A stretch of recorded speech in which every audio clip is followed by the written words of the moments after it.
Hello, everyone. Very excited to bring you a new episode of the best podcast on planet Earth. Not just Aquarium Podcast, but the podcast of all podcasts.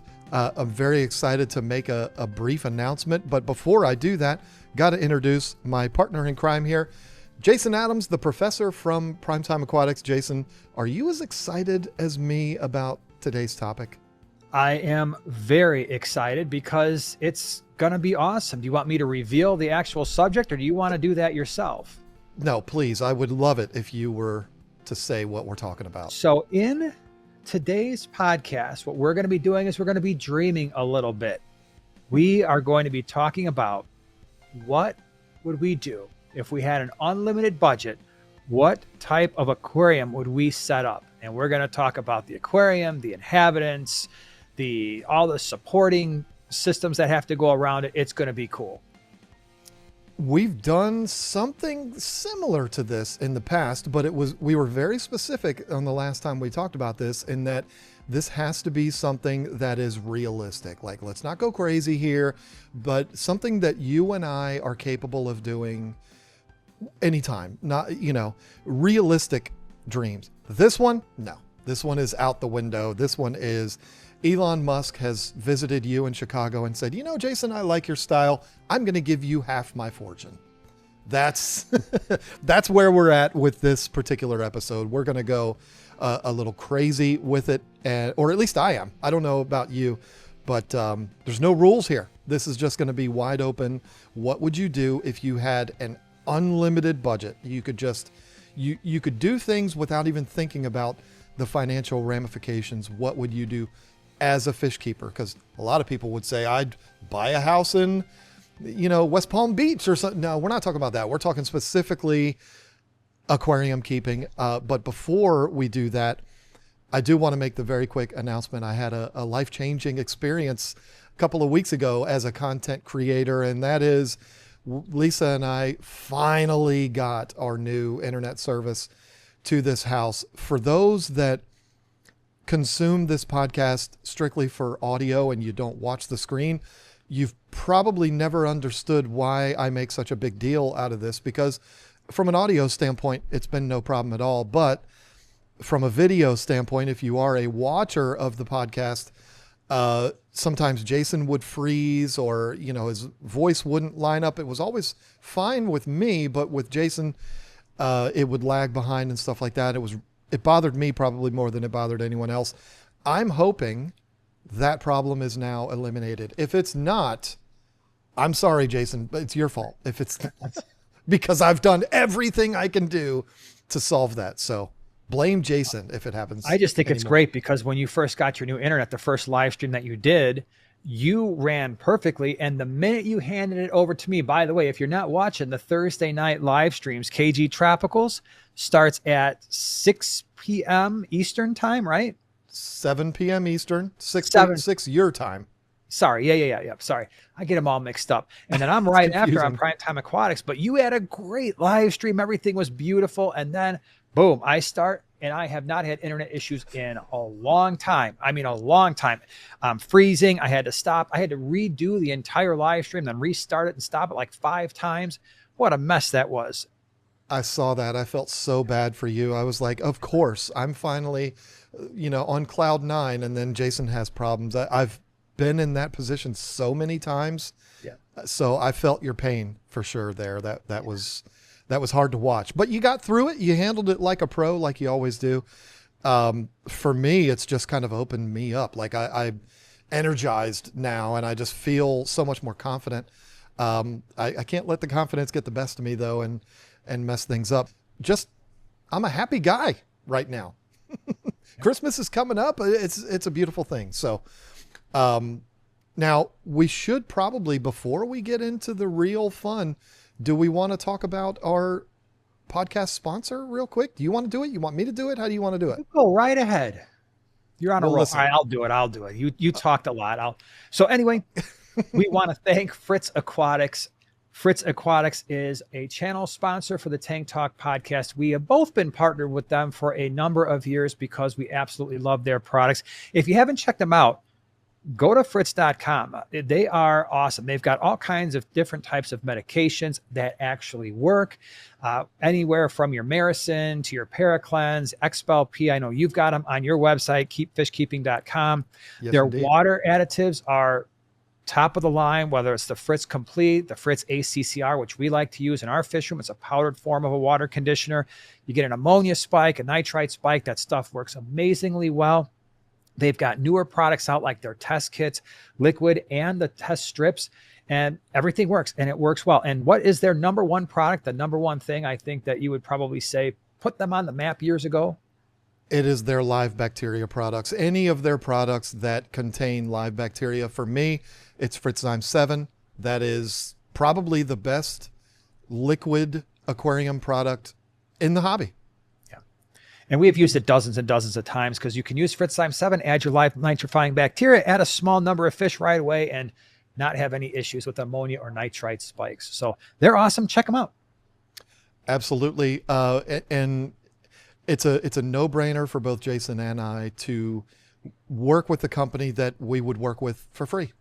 I mean, and that's the bottom line. I mean, yeah, they are a channel sponsor of independently of both of our channels.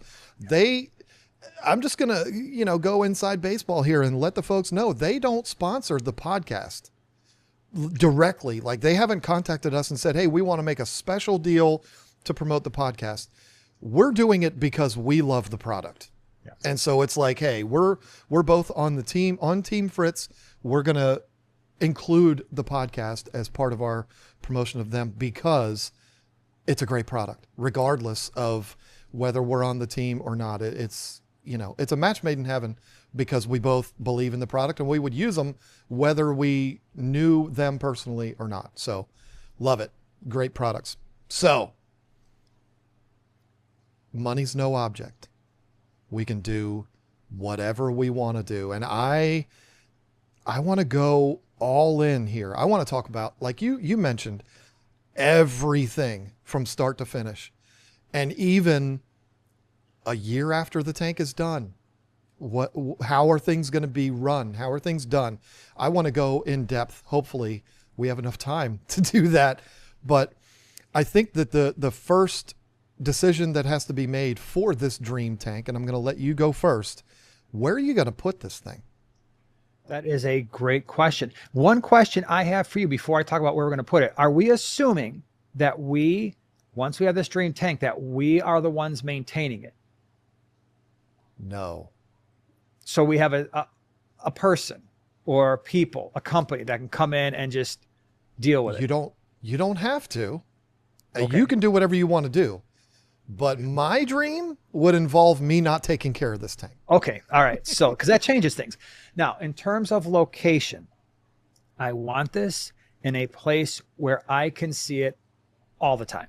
Therefore, in my home, and I am going to assume that this is a home that we are moving to, like, because at some point here, I'm going to retire here in the not too distant future. Well, it is kind of the distant future, but I have a place. And what I'm doing is I'm setting up this aquarium in my living room. So it's going to be there all the time. It's going to be the central feature of my home. And it's definitely going to be the thing that you see when you walk in, and it's unavoidable. Okay. I agree with that completely. However, mine's different. And mine's different for a very specific reason. If I could do what you're talking about, that's exactly what I would do. But my house, what I want to do will not work in my house. I live in Northeast North Carolina, in the coastal plains. It's sand. My property is sand. So they don't build basements here, because if my house had a basement, I would want to do what Andrew Sandler did. I didn't say Adam Sandler. Andrew Sandler. Look him up on YouTube. Polo Reef is his channel name. I believe he owns the best privately owned aquarium probably on the planet, unless there's like the Sultan of whatever has, I don't know. But from any that I've seen, I've never seen it personally. I've met him briefly a couple times, but I don't think there's anybody that has a finer aquarium in their home than he does. But what he did was built his house around the aquarium. Like, the aquarium was the first thing that was designed, and then it's like, okay, yeah, we have to attach a house to it too. I can't do that because Lisa and we already live in our forever home. We're going to be here. We might be buried in the backyard of this house. So my house doesn't have a basement. They don't build basements where I'm at because of the sandy soil. They would just collapse. So I can't put it in the basement and build around it like Andrew Sandler did. So I have no choice but to do the opposite of what you're talking about. I'm going to have to build a specific building for this aquarium. But here's the thing. I'm not talking about this so that I can make videos about it on YouTube or anything like that. I'm talking about setting up my dream scenario that's for me. So it would be in a building that is finished. There's Coca-Cola signs everywhere. There's Superman logos everywhere. There's multiple dartboards with lights and real Ockies. And like, this would be the ultimate John spot. Bobbleheads would be everywhere, maybe even life-size bobbleheads. It would be John's little playground, and the aquarium would be part of that. So I would be spending a lot of time in there. So I would not see it as much as you do. I would have to actually go outside of my home to go out there and be with it. But that's really the only option that I have given my situation. My situation is a great situation, but not for putting what I want to do in my home. It's just not going to work. So now, once again, I'm probably going to refer to Andrew Sandler a lot because he has done this. He's done exactly what we're talking about. I don't know what he does for a living. I don't know where his money came from. It's none of my business, but he's put an absurd amount of money into this thing, and it absolutely shows. But his tank is a 17,000 gallon reef tank. Jason, he's got fish in his tank that are worth like $300,000 because there's only like 3 of them in existence. I mean, it's insane what this guy has. And I'm sorry to refer to him as this guy, but I don't really know him and he doesn't know me. But the way he did things is probably similar to what you would do, because you'd be able to build your house around it. He's got a basement that is below, it's a sub basement below his, below the floor that the aquarium's on. The reason why I bring that up is because the next thing to talk about, well, no, I guess I shouldn't. I'm getting ahead of myself. I guess we should talk about size. That's first. Yeah. But okay, now I know the reason why I brought up that first is because I think the area around the tank impacts the size, you know, because what I'm talking about doing is not something that I'm going to build a stand out of 2x4s and put in there. So it really has to be built around. And since I'm building a building dedicated to this aquarium, I would do the same thing that Andrew Sandler did. I would build a sub basement that's behind it, not immediately under it, because when you hear the size of my tank, you'll know that is not something you would ever want to be underneath. So I'm going to actually build a sub basement that's going to house the filtration for this tank. Where are you on the design as far as, you know, you got to think about the filtration. Where are you going to put all your mechanicals? So essentially what I would do is that the aquarium itself would be on the first floor of our home in a living room, but I would have a basement. And so the floor basically would be the top of what would be a hidden aquarium stand that would actually just be a steel framed aquarium stand that would be in the basement. And so everything when it comes to the filtration and all that stuff would actually be in the basement, piped through the floor, which would serve as the top part of a stand, all steel underneath, you know, steel beams to hold this thing up. Yeah. Not mine. Because again, mine is in a separate building. It's going to be sitting on concrete. And when I reveal the size, which will be the next thing that we'll talk about, you'll understand why. I'm sure a steel structure could be built to support this. In fact, you and I have been to one that is similar. The scenario that I would set up is not too dissimilar from what we saw at Fish Gallery. where they had a tank underneath the big one that houses all of the guts filtration and a water storage tank for water changes. And that's what Andrew Sandler also did. Now, you and I'm assuming your tank is going to be freshwater. Am I assuming correctly? That is the correct assumption. Yep. Yeah, mine too. So having a water storage tank for us really isn't all that necessary. Again, right. Andrew Sandler's is a reef tank, so he's got to store RO water and make salt water and all this kind of stuff. This will blow your mind, Jason, if you don't already know this. He's got 9,000 gallons of water storage. That's insane. But the way he's done it is larger than my dream aquarium that we're going to talk about. Exactly.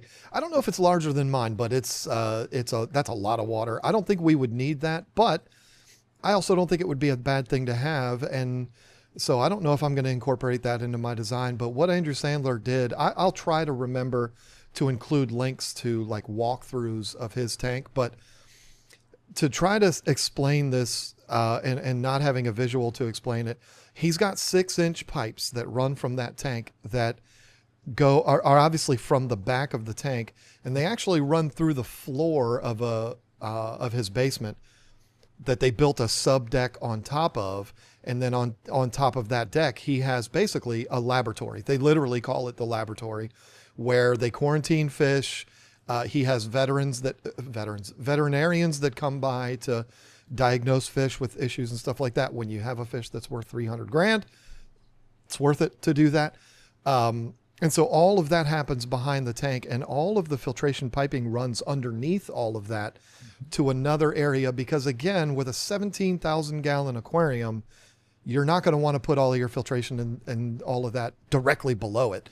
So his is like, I don't know how many feet away, but on the other side of this lab, there's a spiral staircase that goes down into the basement.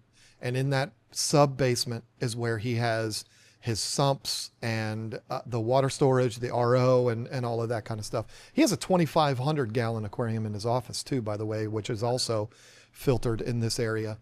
I feel like mine would have to be something similar to that for one big reason. We've talked about this so many times, and you can probably hear it in this podcast unless I've done noise canceling. I hate loud aquariums. I don't want there to be the slightest bit of sound.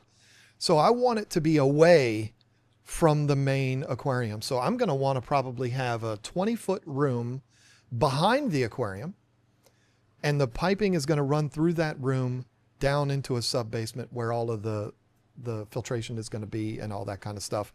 And my sump is going to need to be big, because my dream aquarium has been the same size pretty much since I started keeping aquariums, because it was silver arowanas that got me into this. And, you know, they have the potential to get up to 4 feet in length. So for me, length is really important. And because of some of the other fish that I'm going to mention that I will put in there, I'm going to need height too. My tank is going to be 24 feet long, 8 feet front to back, and 8 feet tall. I don't know how to even calculate how many gallons that is. Well, hold on. I have, because while you were talking earlier, I'm like, how many gallons is this going to be? I have a website open right now. So, oh, good. You said 24 feet. Hold on. 24 by 8 by 8. By 8 by 8. Hold on. That's going to be a big tank, probably somewhere in the neighborhood of 7,500, 8,000 gallons. Oh, okay. Let's see. I was going to guess probably 10,000. Sorry, 11,491 gallons. There we go. Nice. Very that's cool. Good. So, you know, I really feel like it's something that would need to be sat on, reinforced, heavily reinforced, almost like a parking garage is going to be built on it, which again is why the filtration would need to be set far away. So listen, all I have so far is a building and a sub basement in that building. We're probably already at about $600,000 or $700,000 for my project. Yeah. And we haven't even built the aquarium yet. We're just done the foundation for it. So yeah, it's madness. But what are we talking about on your tank for filtration? So for me, I'm not going to go quite that crazy because I don't have a separate building, right? This has to fit in a living room, and the living room's got to be like a reasonable size. But a living room, I could imagine a living room with a 30-foot wall. So I'm going to go 30 feet long. However, not quite as wide, not quite as tall, because I like the longer aquariums. I'm only going to go 4 feet wide because I don't want to take up the entire, you can't walk in the living room like, oh, here's your hallway. Well, where do you sit? In the other room. I took up all the space. So I'm going to go 30 feet long. I'm going to go 4 feet wide, and I'm going to go 5 feet tall. And that's still massive. Yeah, it comes out to around 4,500 gallons. So I think that is like, if you had, in a realistic situation, if you had a double door, you could get that aquarium through there. And again, you put that thing, the tank itself would be thousands upon thousands of pounds. And so, like I said, you are running, at this point, I'm running a steel frame stand, but it's not visible because it's in the basement. Probably just cut a hole through the floor, and then run the steel through there.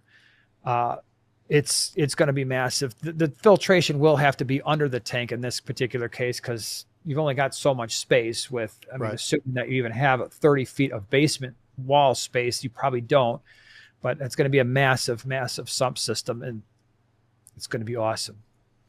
And so you wouldn't need to worry because your tank is in your first floor. You wouldn't necessarily need to worry about sub basements and all that because your basement would be the sub basement. Yeah. And are we doing a 30-foot long sump, or what do we? I don't think well, it would need to be pretty daggone big. It would have to be big, but it doesn't necessarily have to be 30 feet because as long as it has sufficient volume and filtration capacity, it doesn't have to be 30 feet long. I mean, it could literally be 6 feet. No, not 6 feet long. Not with a tank that big, but you could have an 8-foot sump, right? If it had the volume and the filtration capacity. But I don't necessarily think I'm going to need a ton of biological filtration in the sump the way that I would set it up. I do need to get water moving. So I'm going to need really strong pumps, and I'm going to need the ability to suck garbage out of the water column, mechanical filtration, but not necessarily a whole ton of biological. Yeah, I mean, it's the definition of plenty of surface area for bacteria. I don't know that anything would need to be added for that. Again, referring back to Andrew Sandler, his situation is very different than ours. I mean, he has probably the equipment that we would use to filter our aquarium. He has that times 10 because you've got dosers and you've got the protein skimmers and you've got reactors and you've got all this stuff for reef tanks. It looks like something you would see at SpaceX, what he has. We wouldn't need all that stuff. But something that we would need, I'll talk about in a minute, it would be big and we would both need it. But I want to talk about sump first because, again, Andrew Sandler, his sump, and you know this because you know aquariums, his sump is a very small part of the filtration of his 17,000 gallon aquarium. But the sump itself is 12 feet long, 4 feet wide, and 8 feet deep. It is a beast. And when you see the water that's flowing through it like Niagara Falls, it's insane. And it makes sense why he has it so far away from his living space, because it's like they can't even film down there when they go down to the filtration room because it's so loud. You know, they just do voiceovers and it makes total sense. But I feel like my sump would probably be similar in size, but not 8 feet deep. I think that's extreme. Yeah. But I think it would probably be a 12 by 4 by 4 sump with, I'm going to have some big waste producers in my tank. You have to, if you're going to have a tank that size. And so, you know, the mechanical filtration would be in there. Biomedia, again, like you said, probably wouldn't be a huge concern, but there would be filter socks the size of Volkswagens. I don't even know if they make them, but the filtration would have to be beefy for sure. And I would also have a constant water supply to that. basically a flow through, constant new water being added to it. But one of the big things that we're both going to have to consider here is we've gone beyond aquarium heaters. I mean, by the time you buy your retirement home and you're setting up this dream aquarium, you're going to be tired of living in a living room that's 82 degrees so that your aquariums can be warm. Plus I know you're going to move south because that's what you said. It's going to be warm anyway. So we're going to need to heat this aquarium, and we're in a situation where we're going to have to get boilers involved with this, probably gas powered boilers, because otherwise there's no way you can heat that volume of water. I suppose you said mine's 11,000 gallons. I suppose a pool heater would probably work. But now we're talking about, again, a piece of equipment that has to be put outside. You can't run a gas pool heater indoors, I don't think. So that would be a machine that would have to be outside and all of that, but you're going to need that kind of a scale to heat thousands and thousands of gallons. You're especially in your living room. And listen, I'm not going to want to play darts and watch movies in my John's World little place here. So I'm not going to want it to be 80 degrees in there. So I'm going to have a heater in there too. And believe it or not, I'm sure you're aware of this. An 11,000 gallon aquarium in a room that's heated to 78 degrees is going to heat the room too. So yes, it is. Yeah. We're going to be battling that, but that's okay because we're making sacrifices for our hobby. Absolutely. Yeah. I agree with you. With the heat, you're going to have to get some kind of a pool heater situation. I'm not as extreme. I've got less than half the volume at 4,500 gallons, but that's still, you're not throwing I'll throw in a couple of Eheims in here. It should be good. And you're absolutely right. I'm not in my own home baking at 80 something degrees to keep this massive tank up and running long term. So yeah, heaters, the sump, the components of the sump are going to be really important, right? I don't know if that's where you wanted to go next, but I mean, you kind of mentioned it, but you're going to have a tremendous amount, especially a tremendous amount of mechanical filtration, foam, floss sheets, filter socks that are going to be the size of a bedspread. And then the pumps just to get that water moving are going to be massive, massive pumps. And you're right, they're going to make noise. And so my plan would be, if I had this in a basement under the aquarium, it would be its own room. It wouldn't just be sitting out there like, oh, look, walk downstairs and here's all this equipment just laying around. It would be a room with its own walls and insulation, from noise and stuff like that. The heater, I think you could put indoors as long as it would be no different, I think, than your heater at home, right? That's like gas powered. Yeah. So you could vent it as long as you're venting it outside, it should be okay. So the one thing I would add to that sump system would be a UV sterilizer. Yeah. So it would be an inline sterilizer. It would be a massive thing because you're running a tank that big, you have to have something in there just as a backup in case there's any waterborne illness. It would really keep things at bay to have that in there. So it's part of the plan.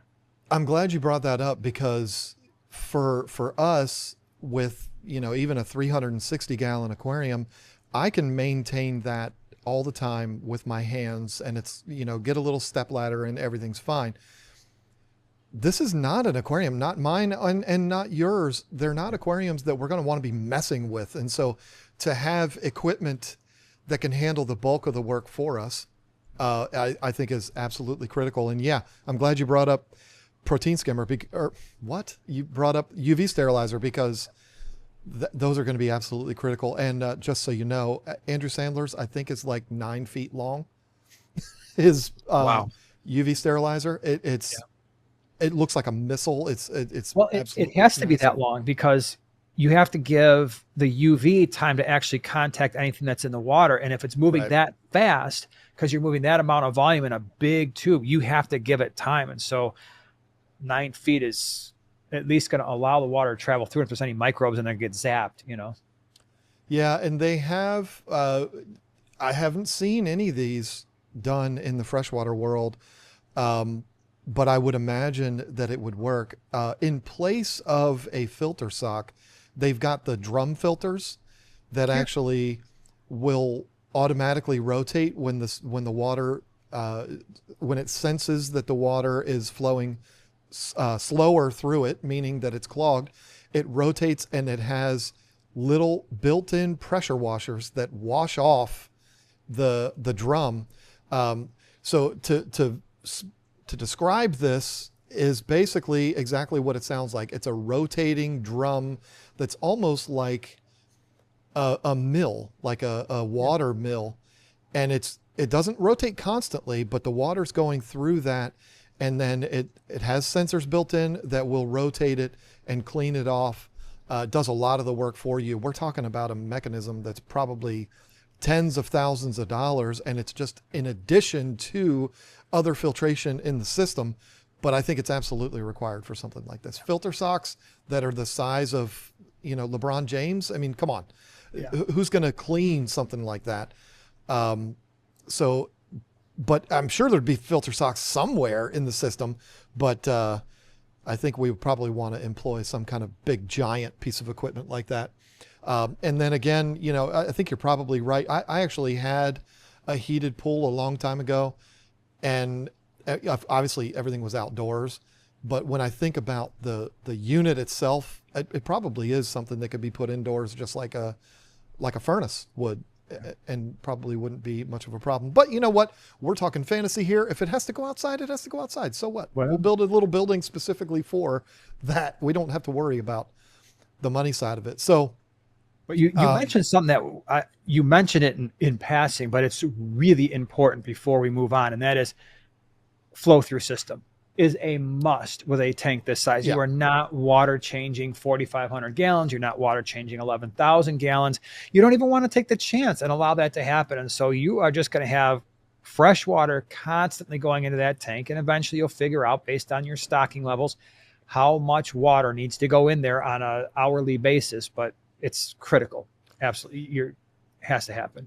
Yeah. And I think that we're also talking about, for mine in particular, a dedicated well specifically dug for that. Yeah. And I think that is a requirement, because again, what are you going to get in there with a siphon hose and a couple of brute trash cans? No, it's not going to happen. Now, where's your water going when it leaves the aquarium? I'm glad you asked. I would follow my friend Ron Demers, the owner of Ron Cichlids, and I would do exactly what he's done. I would have a massive, probably an acre. Well, I don't have the space for that, but a very, very large pond. Yeah. That is behind the building with fish. It would be very deep. It would be very large. And that's where all of the wastewater would go. Yep. And some people might think of that and like, wow, that's kind of cruel. You're putting the dirty, poopy water. Well, the point is it's recirculating so fast that it's not nasty, disgusting water that's being filled up for the goldfish. It's great water. That's the point. It's running through constantly, so it's good and clean. That's exactly what I would do, and it would be the kind of pond that is literally dig a hole and let it fill with water. That's what I would do with that wastewater. And you could have a biofiltration system where that water that's exiting could go through a rocky soil substrate that's just packed full of plants. And so you're basically getting like a natural wetland that is taking out all the nitrates there, so that by the time it actually flows through that rocky soil and winds up in that pond, there's not a lot of nitrate there. It's almost like fresh water again. It's a natural filter. That's perfect. Yeah. To my knowledge, we've only got one more piece of equipment that needs to be talked about. And I'm going to be honest, I don't have the first clue. All of what I'm talking about, you know where I'm going. There's only two companies I would call and be like, I need help. I need help with this. You would probably call the AI, I would imagine. Yep. I would either call them or I would call Reef Bright. These companies that specialize in custom lighting for aquariums like this. This is a 24 by 8 by 8. We're not going to put up a couple of 4-foot Fluval 3.0s and light this thing. It has to be lit almost like a stadium. And I wouldn't have the first clue. There's so much involved with it too. Like, how do you handle the heat that would come off of that and all of this? It's a skill that very few people possess, how to be able to design a system like that. our friend Tulio from Reef Bright, he goes and does like public aquariums and things like that, and they design systems specifically for that. He was involved with Polo Reef too. That's for lighting. I'm completely handing that off. I'm going to trust the professional. I'm going to say, I want these to look good. I want some zones where it's a little mysterious and a little dark, but I want you light this thing. It's on you. Yep. Cost is no option or no And keep issue. in mind, with all these lights, heater, pumps, redundant pumps, UV, this whole thing is probably running a completely separate circuit board from the rest of your house. Mm-hmm. I mean, it is on its own dedicated line that's not connected to the rest of the house at all, because it's going to draw huge. Yeah, absolutely massive, especially when you consider the light, the heat, which you can do that with gas, which I think would probably be the most economical way, but you still have to have power to run that. Yeah, it's going to cost a fortune. And again, to refer back to Andrew Sandler, I don't recall the numbers, but the numbers were shocking at the power that he had. Now, again, with a Reef, they've got way more equipment than we would. Their lighting is probably twice what we would be using. So it doesn't even compare. Our systems would probably be a third of what his is, but like, I know he has 2 dedicated lines that run just for the aquarium. And I believe the figures that he gave was something like 10 times the amount of power is drawn from just that aquarium than what the whole house is. Like, he's got a line specifically for the house, and the amount of draw that the aquarium has is 10 times what his house is. So, and modern day homes draw a lot of power, even though everything claims to be energy efficient. You could power a city block with what he uses to power that, and good for him. I love it. I think it's great. If you can do it, do it.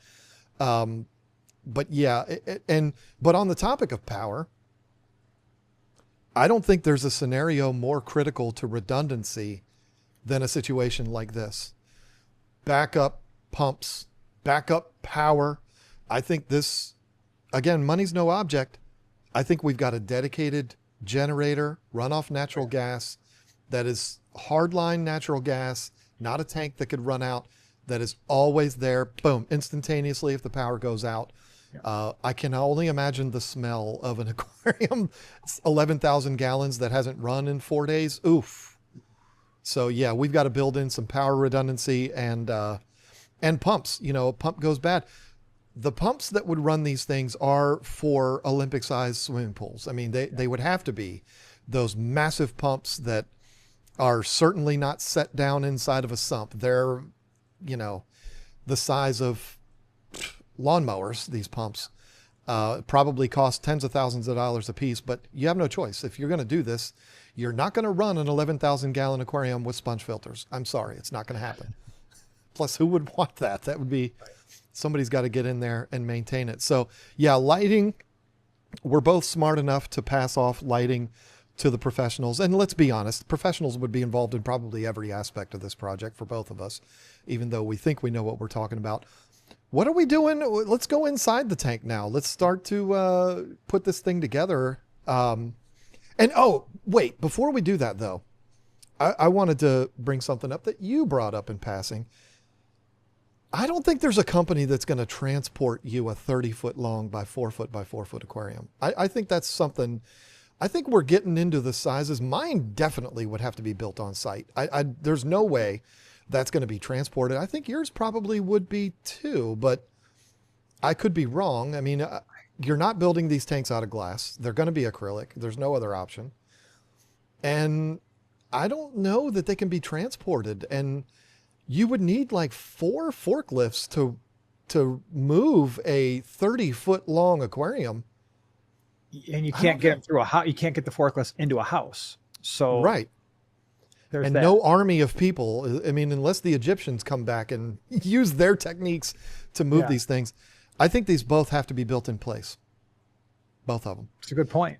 And that just ups the price again there. Yeah. But with that said, getting into the inside of this, let's start at the very bottom. What are you putting in for substrate? So I'm a big fan of the red flint sand, and I've got them in most of my tanks in the back in the gallery right now. Joanna just used it in her 22 long, and she did this last week. I love it. It's a really natural look. Most fish are going to do better on sand anyway. And when we get into my theme, you'll see why. So I'm going to do a red flint sand on the bottom. I am also going to be going with sand, but I'm also going to mix things up a little bit. Spoiler alert, even though I sell plants for a living, there's not going to be any plants in my tank, just because the inhabitants of the tank would not allow it. Maybe some strategically placed pots, but plants are not really a thing in my tank. So I don't need to worry about any of the planted soils, but a nice natural river type sand, but with some gravel mixed in too throughout. And I don't mean like here with this 360, I've got two substrates mixed. One of them is a sand and the other is a small gravel. I'm not talking about that. I'm talking about like the 8 feet in the center is sand and it kind of splays off. And then there's gravel piled up on the ends, something like that to just kind of mix it up a little bit, with maybe stones separating them. I don't know. But yeah, I think I'm going to go with a combination of natural looking sand and gravel. At the end of the day, gravel's my favorite substrate. I know that's blasphemous to a lot of people, but I like gravel, not the blue and but natural looking gravel. That's my favorite. So then, when we're going big like this, we can't just have it empty like this. We got to go hard. What are we doing for Aquascape, and what kind of equipment are we using to transport those things for your Aquascape? That's just it. I mean, again, I don't have as big of a problem because the sizes it's 30 feet long, yes, but it doesn't matter because it's only 5 feet tall and it's 4 feet wide. So yeah, while it's going to require, I would use probably a fair amount of driftwood because that's going to take up the most space, the most economically. And so what I'm doing before we get into the Aquascape, my theme is going to be South American theme. It's basically going to be a river. So basically what we're doing is we're looking at a slice of South America. And so therefore, maybe not necessarily 100% biotope specific plants, but the fish, as we'll talk about later, will be. So I'm going to ruin that surprise. But I'm doing a whole bunch of driftwood, probably some more natural looking rock. And it's going to be a lot of drift, a lot of structure in this aquarium. Yeah, me too. But I'm gonna go a little different route because I don't know how I feel about putting a 4-foot round stone into a box like that. I mean, I don't know. I got a stack of rocks in a couple of my tanks, but just the concept of moving something around like that, I would go 2 routes. I would go with a couple of like F250 size pieces of driftwood. They're out there. They cost a fortune. And they probably take 1,000,000 years to leach out all of the tannins, but they're out there the size of a tree. And I would definitely want to go with that big, gigantic pieces of driftwood that you need equipment to move around. And then I would contact, free plug here. I would contact a company like a Universal Rocks, and I would get some artificial rocks that are built. And it would be not only to provide for the aquascape, but also to hide some of the mechanicals. Because you're going to have returns that are 6 inches. You're going to have circulation pumps that are 6 inches. There's going to be some massive equipment that would be nice to kind of blend in. And the cool thing about a product like Universal Rocks, they have no idea I'm talking about them. This is not sponsored. You can mold it around those pieces of equipment. And if it's not molded, you can cut it around those pieces. So I would definitely do that. And I think I probably would go with an entire artificial Universal Rocks style background. For sure. That covers the entire back of the aquarium. And again, blends in the equipment and the hoses and the pipes and all of that. And so I'm going with basically the only real hardscape would be the driftwood. I would have some smaller rocks here and there, maybe the size of a football, but not big, giant 4-foot boulders that need a, earth mover to move them around. Those would be a Universal Rocks type product. Yeah, I totally agree, because and the thing is too, is if you've got big, giant pieces of driftwood and that's your central focus, you don't need giant boulders. What you need are larger rocks, to be sure, maybe soccer ball size or something, to kind of go around the perimeter, and you can stack those up a little bit. But the driftwood is going to be the primary hardscape in that aquarium. And you're absolutely right. You have to go Aqua Decor is another one, Universal Rocks, and just massive 3D background. I just think that adds so much to the aquarium. It doesn't have to be overwhelming, but it does have to blend well with everything else that you're doing. So yeah, it'd be cool. I think I would probably even take it a step further, because my tank is only going to be viewed from the front panel.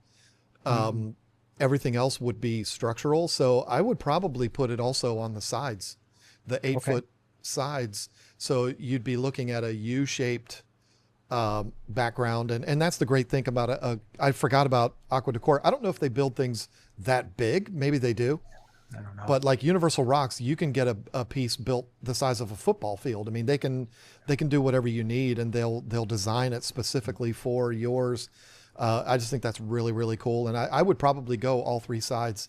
And again, one of the primary functions being to not only look good, but also hide the equipment and all of that. And so now, for me, I'm going to be honest with you. We talked about the size. We talked about the building that's built around it. We talked about the equipment. We talked about all of that. And then the aquascape. My tank is done. I don't know about yours. See, now, all I got left is fish. Far from done, because of the theme that I'm going for, plants, tons. I mean, it is going to be heavily planted. I could see a situation where, because it's 5 feet tall, and if you're watching on YouTube, I've got these crinum thallium, I think they are. They actually grow to about 6 feet tall. They basically look like jungle val, only a thicker leaf. Those would be everywhere. I'd have a bunch of those. Huge, I mean, because we got a big tank, huge sword plants, tons of standard size Anubias, the larger Anubias, all throughout the rocks and the wood. Yes, I'd have crypts everywhere. We missed something. I missed something. CO would be 100% in this tank. And I mean, it would be a giant canister of CO2, because you'd need a full on, like, oh, here's an industrial CO2 canister. Yep. That would be me blowing through that probably every month. Cause I'd have some dwarf hair grass in certain parts of that aquarium. I mean, that thing, it would be a lot of plants, so much so that in some ways, I think that the aquarium, provided the light is still shining, if the filtration went out, based on the way I'm going to stock it, I might be okay for a number of days before I have to start worrying about it, because it would be massive amounts of plants. Not only that, but I think I might very well have land plants that are growing into the tank, rooting actually into the tank, and then growing out the top. So yeah, I thought of that. I thought about the land plants because my wife, she would probably demand it. But the thing is, my vision for my tank, I don't know how yours is, but I'm thinking it's probably the same, would be very similar in appearance to what we saw at Fish Gallery, where it's completely built into the wall. So if there were plants up top with the roots hanging down, all you would see is the roots. And that's cool, because that's a good look, and I would like that. And it will help with nitrate and stuff like that. But you wouldn't visually see it as much as an aquarium, like if I was to put those on this or the ones behind you. So, and for me, like, I thought about adding to mine a refugium to help again with nitrate control, put a bunch of plants in there. That's not going to help me if the power goes out, which we don't have to worry about that because we got the gas generator. But still, thinking of every single possible situation, a tornado comes through and takes my generator with it and the power goes out. What do we do now?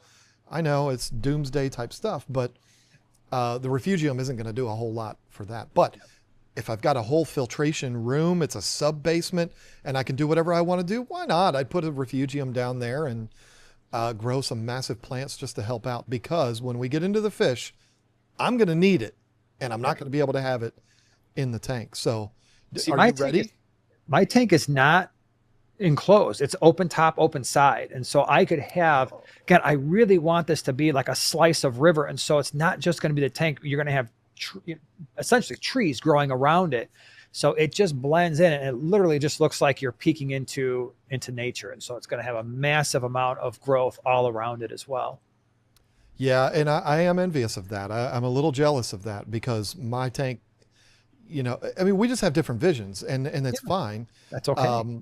I think for yours in the living room, I think that's even more critical that it is that way, that you've got that life coming out of the tank. I think that's amazing. But for me, the whole goal is showcasing the fish, nothing else. This is why I have the tank behind me the way it is. All I care about is what the fish look like in it. And so are we ready to get into that? I think everybody knows what mine would be, but what are you putting in? I'm going to let you go first. What are you putting in for fish? So again, this is a South American theme, not necessarily a biotope, but with South American, how can I have a tank like that and not have discus? I mean, of course, there is no way. I would probably put 30 discus, all different colors, and absolutely I'd have a big group of discus in that tank. And I would also have a substantial group of geophagus, different types, Tapajos, Altifrons, Wine Milleri, you name it. They would all be in there. So probably I'd start with centerpiece fish, 30 discus, probably somewhere around 20 geophagus, and they're going to be stunning. And then I build it out from there. Schooling fish, we're looking at tetras, cardinal tetras, probably 1,000 of them, at least 1,000 cardinal tetras. Cory cats, I'd probably take the Adolphi Cory, the gold laser Cory cat, at least 100 each. Plecos, that would be pretty sweet because we got the space for it. So maybe I've got some workhorses there. So I'd have a ton of different types of long fin bristlenose, but I would also have some of the nice ones. Maybe a couple zebra plecos, swimming around in there somewhere. I love the blue phantom and the green phantom plecos as well. So just for starters, that's how I'm rolling with it. Well, I think we all know where I'm going with mine. But I want to comment on yours first. And you'll have to pardon me because you may have said something about this, but I actually got a phone call while you were talking and that completely distracted me. I didn't answer it, but completely distracted me. So I apologize if you brought this up. I believe that something that could make just as much of an impact as your discus. You know what I'm going to say?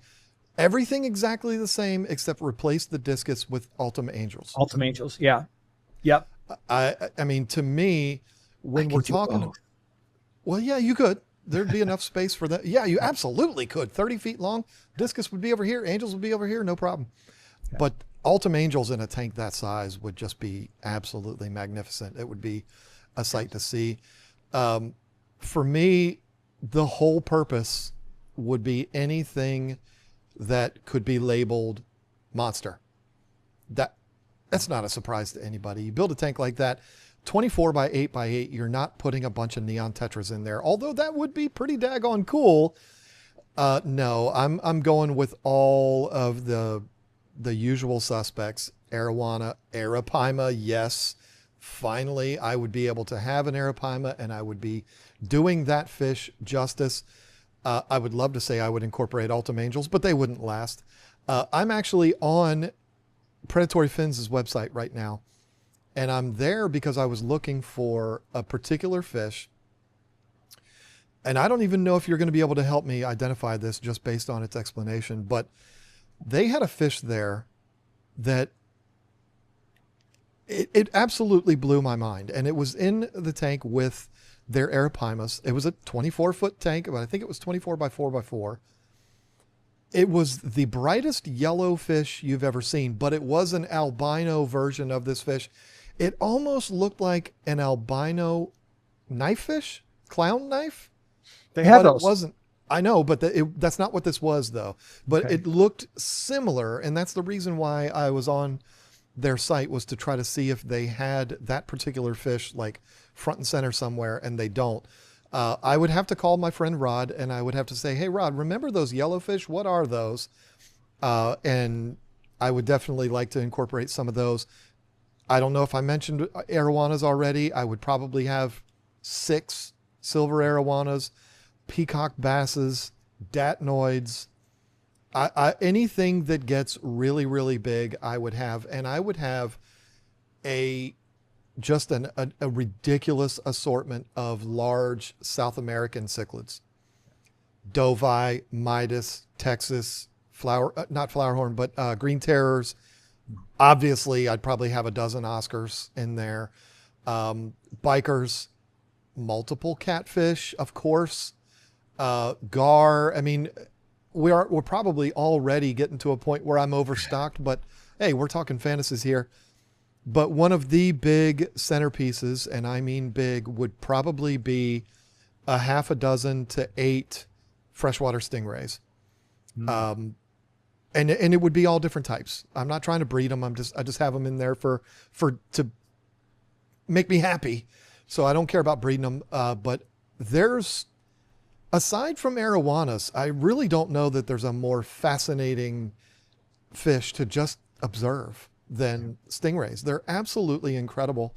And so this again goes back to my design of the aquascape would be minimalistic, but not barren, because I want to have plenty of that open space for the gars to rest, the bikers to rest, and which I didn't mention bikers, but of course I would have a bunch of those, and the stingrays to go around and do their thing. So basically, all of the stereotypical monster fish, that's exactly what I would have. And I would have the biggest smile on my face you've ever seen, because I'm finally in a position to do these fish justice, to do what, very few people can do. Let's be real.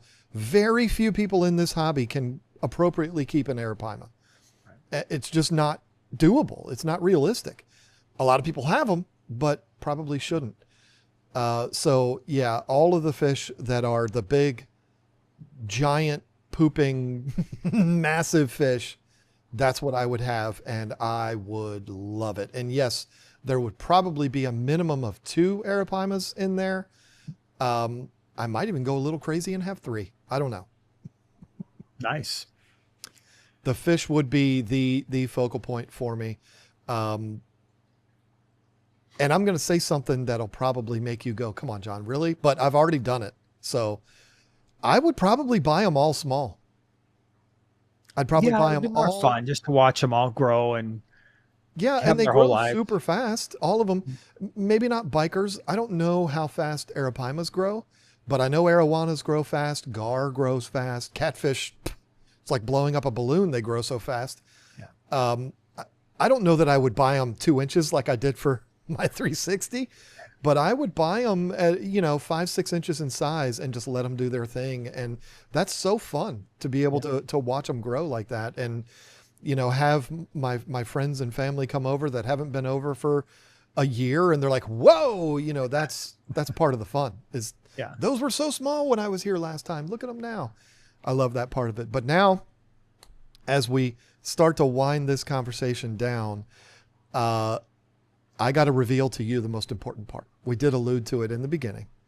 For me, I am not a lazy person. I will take care of aquariums, and that's fine. But unless this is your life, when you have an aquarium like I'm talking about, and yours too, this is something that really needs help to keep it up. And I'm talking about, like, for mine, I would probably have a full-time person on staff. I know that sounds crazy, but this is not going to be my only tank. There's going to be other tanks too. Yeah. I would probably, money's no object. We're rich people now. We're fantasizing. I would probably have somebody full-time that would be, their responsibility is to take care of this tank. I would still get in there. I would still probably wear the scuba gear and get in and clean algae. I would want to be involved, but I would want somebody on this thing all the time when the filters need to be cleaned out, when the fish need to be fed, I would have somebody full-time on staff to take care of mine. It's my fantasy. Yeah. And for me, the nice thing is the way that I've set it up, I don't think I might have somebody spruce it up, make it look nice, do some trimming of the plants, but they might need to be here once a month for a half a day. But the filtration, I don't anticipate a whole lot of issues. I don't have a ton of heavy eaters. I've got a whole mess load of plants. I do think that I could probably just do the filter maintenance and stuff myself. I got a flow through system. I'm not worried about that. So Right. come in, trim the plants down because I'm going to be running CO2, fix things, put them back where they belong. If anything gets uprooted, that's about it. Yeah, I know it seems it's probably disappointing to a lot of people that I would do that. But listen, I'm 50 years old, way younger than you, but Yeah. I'm 50 years old. You know, it's time to just enjoy. And I don't have a problem doing aquarium maintenance. It's not, I know you dislike it, but I don't want to be doing that. We're talking fantasy here. I want to be able to look at the tank and enjoy it and watch the fish grow. And that's that. And in my tank, feeding the fish would not be a spectacular thing because you'd be feeding them behind and you're not even really able to watch them. So having somebody else feed them and they could call me or, hey, John, come to the John's World. And that's probably what I would call this building. And I'm getting ready to feed the fish and I would go there and just watch. And that would be a lot of fun. But you know, I forgot something and I'm glad I remembered it before we get started or wrap it up. There is one important thing that I forgot that I think is an absolute no-brainer for my situation, given this person's expertise. I would have to give our mutual friend Tanner Serpa a call when this tank is in. I have the designs. We know what's going on. I would give Tanner a call and I would say, all right, we're in North Carolina. You're in Pennsylvania. I'm going to fly you down here first class. I'm going to need you 4 or 5 days down here. I want a Tanner Serpa aquascape. He's perfect for this kind of thing. And he would also make Lisa really happy because he would incorporate, you know, terrestrial plants and stuff like that around it. He's a genius when it comes to this stuff. So I think Tanner Serpa would be involved in my, he doesn't know it yet, but he's just not in my fantasy. He's not allowed to say no. Okay. And we both know Tanner would absolutely love something like this. So I don't think I would have a struggle getting him involved. Tanner would be involved with mine. And yeah, that's a requirement because for me, it's just going to be a pile of rocks. For him, it's going to be an actual beautiful design. So Yeah. there you go. Nice. Very cool. Final words for you. What do you got to wrap this up? It makes me want to get my 30-foot aquarium that I absolutely cannot have. But for right now, I'm happy with what I've got. And you know what? Yeah, going through all this is fun. But if you've got an aquarium of any size, the nice thing is you can dream about what you want to do, whether it's a 10-gallon, a 20-gallon, a 55. It doesn't really matter. You can make it your own. You can do all the things. You can dream big for that aquarium. And sometimes that's plenty because you can still maintain it. You don't have to spend all your money. The way I look at it is no different than watching videos on YouTube about Lamborghinis. I don't think I mean, I feel like you need to be somebody that's worth 10, 12, 20 million dollars to get one of those and really enjoy it. Because for somebody like me, I mean, I'm in no position to buy a Lamborghini, a $700,000 car, but you know, I wouldn't want to be one of those people that would buy a car like that and struggle with it. And like, I'm so afraid of anybody even getting near it and all of this. I wouldn't truly enjoy it. So I can watch videos and I can fantasize about having a car like that. And I'm completely fine with knowing I will probably never have one. An aquarium like this is the same thing. You know, we're talking, mine would be in the millions because you're talking about building a specific building for it. It's massive. It has to be built in place. It's got a separate room underneath. We're talking millions to do this. So the odds of it happening are slim to none, and I'm okay with that. It's just fun to think about. So it's been a fun conversation, and it's pretty cool that our visions are very different. But It is. the thing that inspired this conversation for me was you and I being at the fish gallery in Dallas and seeing that tank. I think was 20 by 4 by 6 or something like that, or it might have been even taller.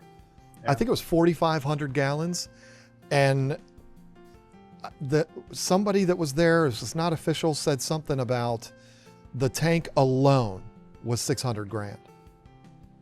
So now that Fish Gallery is a big business, and It you know is. that. So this just goes to show you this is definitely fantasy talk. Yep. Whether something like this would happen, but the reason I was so inspired by that tank is because you and I are standing there looking at that with our jaws on the floor, but I was also looking at it as like, this is doable. Like, I can't afford to do it, but this is something that people could do. Yeah. I mean, I don't know anybody who has other than Fish Gallery, but it's not like my scenario is for the ultra rich. And Andrew Sandler, bless him, is a very wealthy man, obviously, and I'm sure he's earned it, and good for him. But for some reason, when I was standing there looking at that tank at the Fish Gallery, I was like, this is possible. Like, this is not completely out of reach. I don't know. Maybe that was a fantasy too, but that's what inspired me to talk about this. And it's been a lot of fun. I hope you enjoyed it too. And we would love to hear from you. Comment section. If you had a dream aquarium, think big. What's it going to be? What you putting in it? Yeah, and there's no prices, no object. You are Elon Musk for a day, and you can do whatever you want to do. What are you going to do? I think that everybody's answers to that would be very, very different. It'll be fun to see what people say. So somebody might have their fantasy tank as a 55, and you know what? Good for them. That's awesome. So anyway, without rambling too much, this has been a whole lot of fun. Thank you all for going on this ride with us. Because I'm not good at this, I'm just going to let you say goodbye to our audience, Jason. Hope everybody has a wonderful week. We will be back same time, same place next week. Thank you for all of your support.